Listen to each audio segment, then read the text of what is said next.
네, 정부가 발표한 가계부채 관리 방안의 주요 내용을 질의응답 형식으로 간단히 정리해 보겠습니다.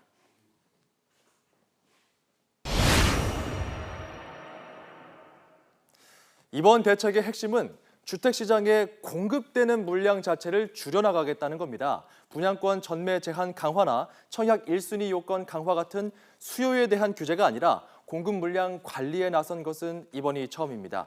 주택을 공급하는 건설사 등의 입장에서는 토지 확보나 대출 보증 요건이 까다로워지니까 그만큼 장기적으로 공급 물량 조절이 이루어지게 되는 겁니다. 정부의 설명입니다. 주택 공급 과잉을 최소화하기 위해서 주택의 공급 프로세스 단계별로, 즉 주택 택지 구입부터 시작해서 인허가, 그리고 분양 보증, 그리고 분양가 잔금 지급까지 하는 그런 과정 단계별로 저희들 대책을 마련했습니다. 그래서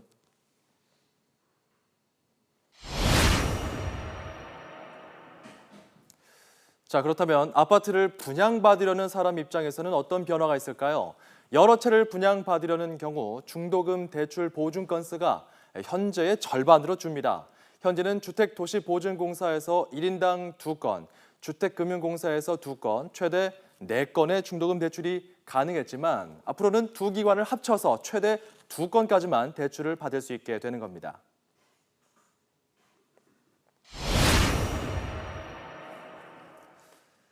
전문가들은 이번 대책이 당장 집값에는 큰 영향을 미치지 않을 것으로 보고 있습니다. 하지만 장기적으로는 공급 과잉이 우려되는 지역에 대한 공급 조절 효과를 보일 것으로 내다봤는데요. 박상원 UNR 컨설팅 대표 전화로 연결해서 좀 자세한 내용을 들어보도록 하겠습니다. 안녕하십니까? 네, 안녕하십니까? 예.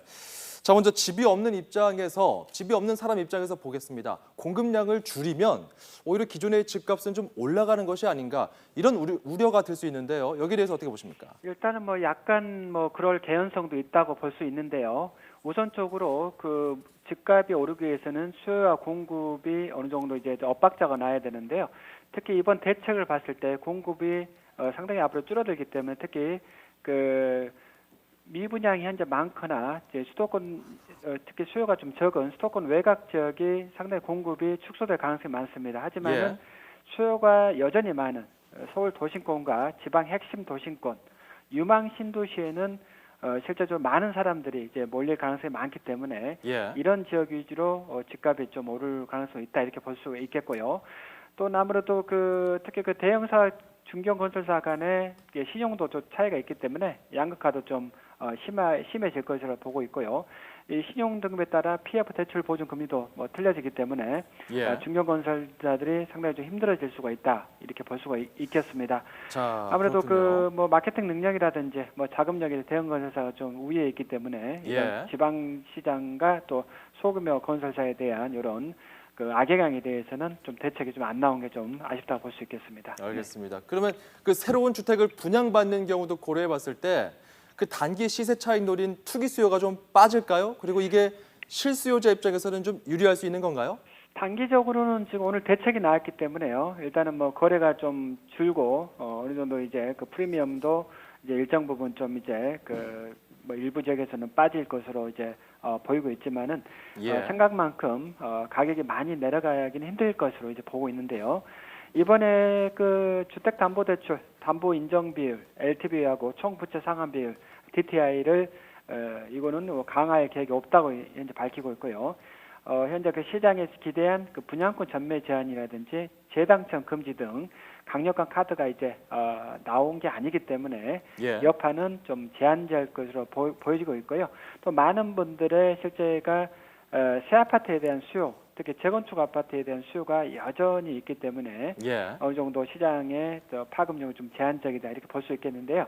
오히려 서민들 입장에서 이번에 집단 대출 보증률이 보증기간 100% 보증에서 90% 보증으로 이제 축소됐기 때문에 은행이 심사를 좀 까다롭게 할 수밖에 없기 때문에 대출이 이 금융권을 몰리거나 아니면은 대출을 해주더라도 금리를 좀 올릴 수가 있기 때문에 자금이 부족한 서민들에게는 오히려 내 집 마련이 좀 더 힘들어질 수 있다고 볼 수 있겠습니다. 자, 그리고요 2018년쯤에는 아파트 입주 물량이 폭탄처럼 쏟아질 것이다. 이런 이야기도 자주 거론되거든요. 네. 자, 이번 대책이 만약에 시장에 공급 물량 조절에 영향을 줄 수 있다면 네. 그 영향을 미치는 시점은 언제부터일까요? 아무래도 지금 뭐 보통 3년 이상 아파트는 이제 걸린다 이렇게 봤을 때는 2019년부터 영향을 미칠 것 같고요.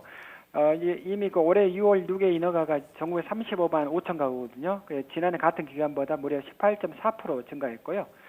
아무래도 그 현재 2018년까지가 70만 가구가 입주량이 이제 잡히고 있습니다. 예. 이 통계 안 잡힌 뭐 가구 수까지 했을 때는 더 많은 물량이 입주가 되기 때문에 2018년도에 공급 가행은 어느 정도 좀 피할 수가 없을 것 같고요. 이번 대책으로 인해서 2019년부터는 어느 정도의 공급이 좀 축소가 된다고 봤을 때는 어느 정도 영향을 좀 미치지 않을까 보고 있습니다. 네, 제한적일 수 있겠네요. 네. 오늘 말씀은 여기까지 듣겠습니다. 고맙습니다. 네, 감사합니다.